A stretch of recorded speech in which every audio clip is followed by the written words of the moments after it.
Olá, meu nome é Virgínio Mantesso, eu sou historiador e genealogista e tenho muito prazer de estar aqui com vocês, comentando um pouquinho sobre as possibilidades de usar informações históricas, dados históricos, para melhorar a apresentação das suas pesquisas genealógicas, contextualizando-as, como nós vamos ver. Nós teremos uma série de 2 apresentações, essa é a primeira, trata da história da Itália da Antiguidade até a Unificação, e a segunda vai falar do período da Unificação e da Grande Imigração. Eu preciso aqui dar um anúncio importante para vocês. O conteúdo deste vídeo, bem como os pensamentos, pontos de vista e opiniões aqui expressos, pertencem exclusivamente ao criador, quer dizer, a mim, e não refletem necessariamente os pontos de vista do Family Search International e da Rootstech. O primeiro slide coloca essa posição que eu expliquei agora, né, que nós podemos melhorar a apresentação da nossa genealogia, da nossa pesquisa genealógica, transformando numa história de família, que é exatamente a postura que o Family Search sempre propõe, né? Então, vocês terão material aqui para rechear, vamos dizer assim, a sua pesquisa genealógica com mais informações. Como nós usamos essencialmente a internet, né, como elemento de pesquisa hoje, eu vou fazer um comentário aqui para vocês. Eu acho que a internet tem uma grande qualidade. É democrática e aberta a todas as pessoas. E ela tem um grande defeito, que ela é democrática e aberta a todas as pessoas. O que quer dizer isso? Nós sabemos, tem muita coisa boa na internet e tem muita coisa ruim, né, de má qualidade, informação, às vezes, até de pessoas que são bem intencionadas, mas não têm o conhecimento necessário, etc. Então, minha sugestão é que você use muito a internet, mas use com muito cuidado, tá? Sempre com cuidado. E você deve também, como historiador, evitar dois comportamentos, 2 tipos de atitude. Eu não vou discuti-los agora, mas sugiro que vocês pesquisem sobre isso. É o conceito de anacronismo e de etnocentrismo. O anacronismo é um comportamento em que você não entende que o passado era diferente do presente, ou vice-versa, tá? Então, é muito difícil para a gente se colocar no passado. Isso é um dos desafios da profissão do historiador, é aprender a ver como era o passado nas condições da época, e não nas condições de hoje, né? E é muito difícil mesmo, porque a gente tem muita bagagem cultural, e no passado não era essa situação, né? E a primeira coisa, que é uma das coisas que mais pesa, é isso. E o segundo, também, para evitar a todo custo, é o etnocentrismo, que é a atitude de achar que a maneira como se faz na sua cultura, no seu país, na sua época, é a maneira certa de fazer certas coisas. Tá? Sugiro que vocês leiam bastante sobre isso para preparar-se melhor como historiadores, como pesquisadores, etc.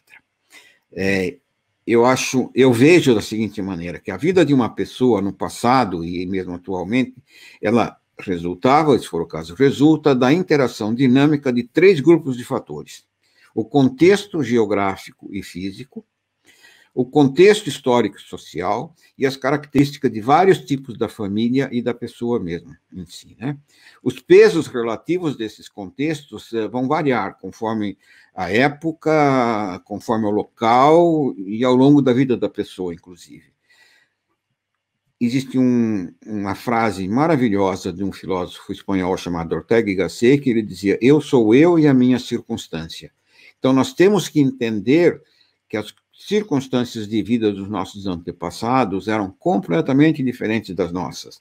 Nós não sabemos quanto vai pesar mais o fator geográfico, ou físico, ou histórico-social, ou as características pessoais, mas eles todos têm que ser levados em consideração. Vou fazer um exemplo aqui para vocês.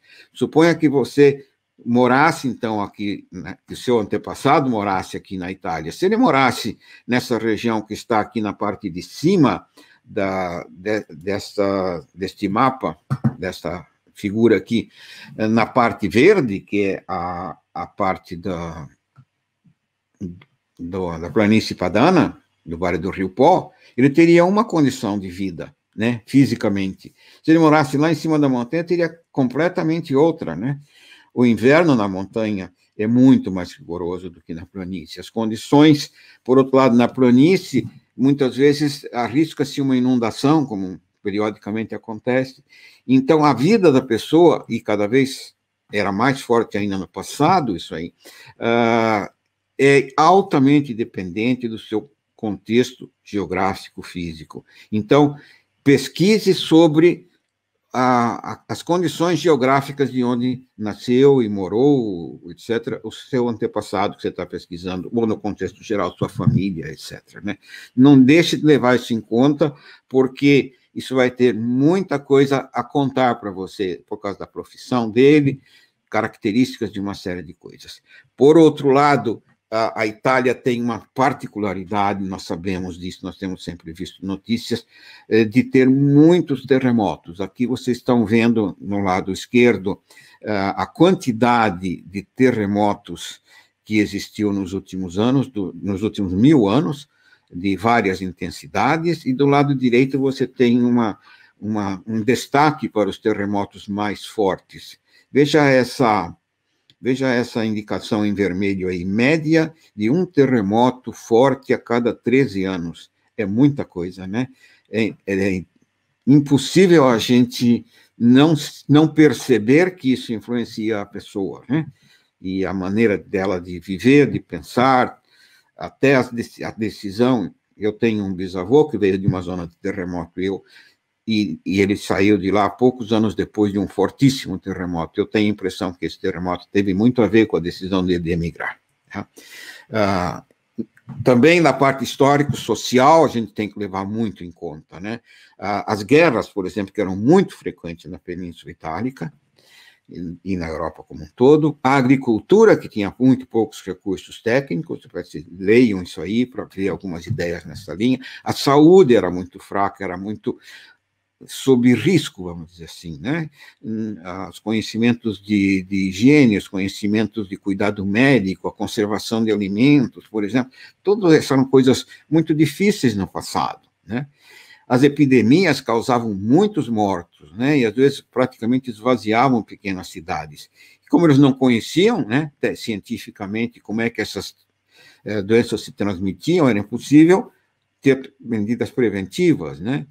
E os tratamentos para as doenças também não existiam. Então, o contexto histórico, social, é um fator que nós temos que levar em conta na nossa pesquisa histórica e genealógica. Uma outra coisa da qual nós nos afastamos bastante hoje foram os ciclos, né? Os ciclos naturais, por exemplo, as estações do ano. Hoje nós podemos ter praticamente a temperatura que quisermos a qualquer dia do ano. No passado não era assim. A estação do ano determinava a temperatura, a duração do dia, a insolação, né, a queda de neve, o calendário agrícola, a alimentação, você não tinha como conservar alimentos, então você tinha que se alimentar pelo que se produzia na época. Então, esses ciclos são muito fortes como influência. O ciclo diário, né, o claro-escuro, o quanto você pode trabalhar ao longo do dia, ciclos de caráter social, cultural também eram muito fortes, fases da vida, né? O que se espera de uma pessoa de uma certa idade, por exemplo. O calendário da igreja tinha uma influência forte, você tinha datas, comemorações, obrigações, proibições e tudo. Calendário civil também, principalmente na parte militar para os homens, né? Todos esses ciclos deram para a cultura italiana um certo caráter de inevitabilidade, e que nós temos que entender na cultura italiana até hoje, tá? Aqui tem uma tabela que muita gente conhece, esse tipo de tabela, né, sobre a quantidade de antepassados que você teria ao longo do tempo. É basicamente para pensarmos um pouquinho nisso e lembrarmos que nós não temos todos esses antepassados, entre aspas, teóricos, né? Porque eles se casavam entre si, então, na verdade, você não tem, você tem, digamos, menos antepassados do que você teria direito, entre aspas, né? Eu gosto de brincar assim. Falando um pouquinho agora especificamente da nossa região, aqui da Itália, da nossa área, esses foram os primeiros povos que a gente tem notícia que tiveram permanência prolongada. E eu chamo a atenção de vocês de uma coisa que eu acho muito interessante. Muitos desses nomes aparecem aí, né? e se mantém até hoje. Às vezes mudaram de lugar. A Calábria, por exemplo, mudou de lugar, né, em relação a essa época. A Puglia ficou quase igual, a Venécia ficou praticamente igual, Ligúria também. Então, eu acho importante a gente pensar o quanto nós trazemos na nossa vida imediata, na nossa vida diária, de 3.000 anos atrás, né? É impressionante, isso me toca muito pensar nisso, né? Porque nós trazemos também outras coisas, características físicas, hábitos alimentares, tendências de maneiras de ser, etc. Então, é bom conhecermos essas coisas do passado para entendermos o que veio, o que aconteceu, né? Esse slide do lado direito aqui mostra a questão de que região era chamada de Itália. Nós vamos falar disso no último slide, então eu vou deixar esse slide para conversar com vocês lá no finalzinho, tá bem? Esse mapa mostra a extensão máxima do Império Romano, no século III, para ver como esses nossos antepassados, vamos dizer assim, foram importantes, né? Que presença incrível e maravilhosa que eles tiveram no mundo, né? Eles foram, porém, sofreram uma migração, algumas pessoas chamam de invasão, né, desses povos de origem germânica. Aqui a gente resume muito rapidamente essa perda, essa derrota do Império Romano pelos ditos bárbaros. O Império se desorganiza, a vida muda completamente. Roma, que era uma cidade com 1 milhão de habitantes, passa a ter 30 mil habitantes, e a população escapa, vai para o campo, e é um movimento que a gente chama de ruralização. Tá? E isso é interessante, do ponto de vista de genealogia, por exemplo, que tem pessoas que acham que têm sobrenomes de origem romana. É impossível. É impossível isso, porque com a ruralização, esse sistema de denominação dos romanos foi completamente anulado, tá bem? Só um lembrete só. Por outro lado, você tem exemplos maravilhosos que você pode aproveitar. Hoje, Lucca é uma dessas cidades. Se você passear aí em Lucca, por essa área amarela, você vai estar dentro do antigo acampamento e da antiga cidade romana, né? Em termos de área. Periodicamente se acham coisas ainda lá, né? Na área, nesse perímetro laranja, você está na região, na área externa, é a área da Idade Renascentista, e aquele canto ali à direita, vermelho, é a área que foi expandida no período barroco. Ao redor de toda essa cidade, você tem uma muralha maravilhosa, construída entre os séculos XVI e XVII, no chamado construções à la moderna. Por que era à la moderna? Porque eram as que conseguiam, ou deveriam conseguir, resistir a ataques com canhão. Lucca é um dos melhores exemplos na Europa desse tipo de construção, com estado de conservação excelente. Belíssimo lugar também para passear, né? Além de estudar lá. Passam-se alguns séculos e aparece um outro momento chave na história da Itália, que é a presença dos longobardos. Os longobardos eram uma tribo de origem germânica, aparentemente vinha lá da Escandinávia, não se sabe direito, e aqui vocês vão ler um pouquinho essa presença importante dos longobardos, lembrando que nós temos, de novo, na nossa vida diária, influência. Nós temos nomes que nós usamos, Roberto, Rodolfo, Manfredo, Maurício, são nomes de origem longobarda, né? Parece incrível, nós trazemos, então, 1.200 anos depois, essas influências ainda. Os longobardos foram derrotados pelos francos, que eram outro povo germânico, e os francos, por sua vez, fizeram quase que uma reconstituição do Império Romano. Isso deixou marcas em muitos lugares, inclusive na Itália, que merecem ser conhecidas.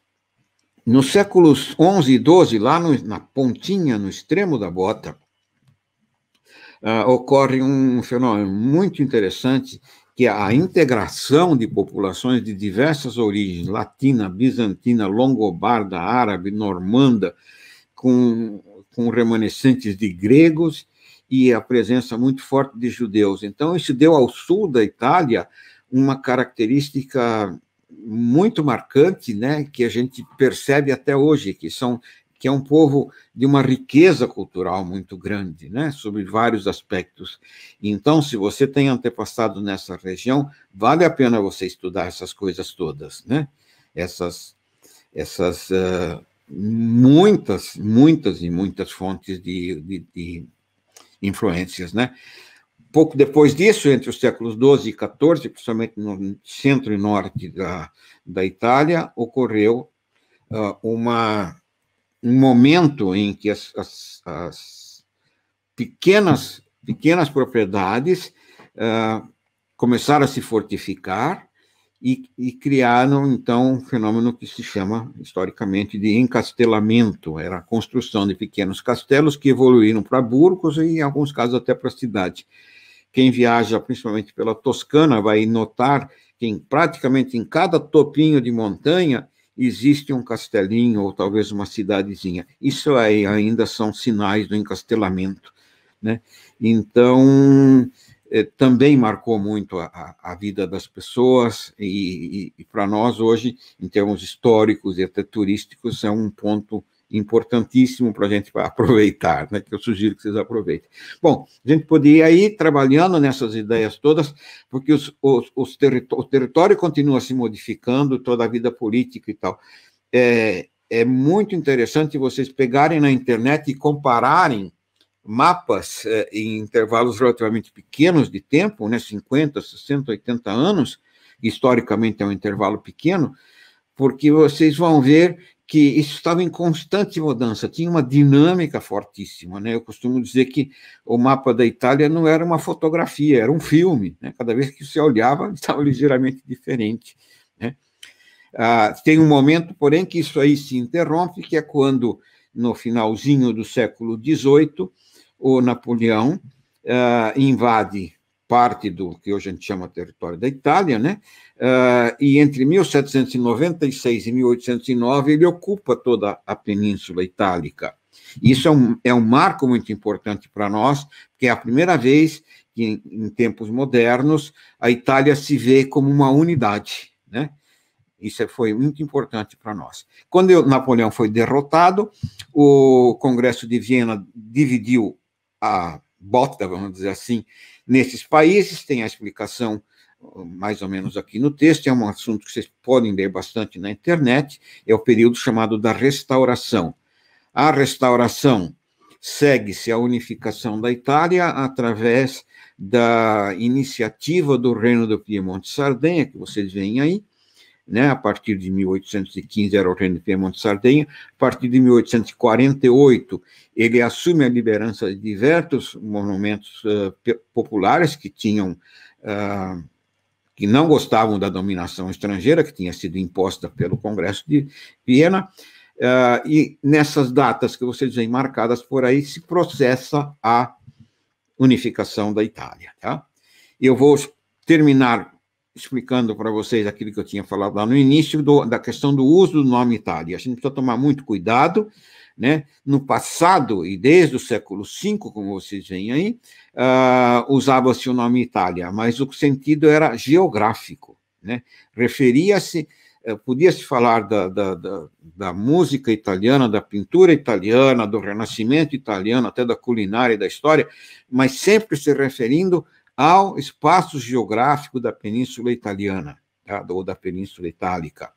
Por outro lado, Itália, como nome de país, e expressões como status civil italiano, cittadinanza italiana, eleições italianas, etc., a gente deve reservar para o período a partir do qual surgiu o Estado-nação Itália. E ele surgiu em 17 de março de 1861. Então, vocês, como pesquisadores, é interessante que vocês sejam criteriosos para usar essas expressões, tá? Bem como os adjetivos derivados, né? A Itália, italiano, italiana, etc., com o sentido e no contexto adequado, tá? Sugiro que vocês prestem atenção na maneira como vocês usam essas palavras. Finalmente, eu convido vocês a assistirem essas outras palestras que estão aqui, porque com o conjunto delas vocês vão ter uma visão muito grande muito boa e abrangente desse processo da imigração italiana e das características que a gente pode utilizar, inclusive dessa história toda, para as pesquisas genealógicas. Muito obrigado. Eu espero vocês para assistir a segunda parte dessa apresentação.